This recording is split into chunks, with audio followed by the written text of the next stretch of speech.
大家问千万字，大家要和大家做伙来捌一日。防诈骗的宣导鸦片，拢会提醒咱，唔通乌白甲捡金铺啊，口做甲囡仔交互车群人。今仔日要甲大家小解这一日，咱同齐来看到这头做口做的做，读做第7条，做就是大的意思，像咱讲佛做、起做、坐做，嘛当算是大型物体或者是建筑物的计算单位，像咱讲一座顶座、一座城、一座山，嘛当讲是计算室厝的单位，或者是座位的单位，像讲5人座、车的后座，也有一寡现代词，像咱讲升座、座单花、插座、钢座，咱生活中嘛常常讲会到。带大家做伙来小解这2个词，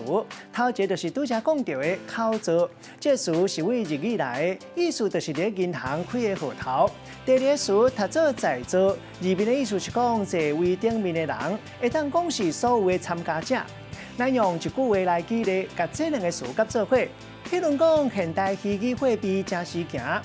演讲者一个问在座的听众，差不多一半的人拢有开虚拟货币交易所的口座，也毋过嘛要注意买卖安全问题。今仔日小解这一日读做，提供给观众朋友来参考。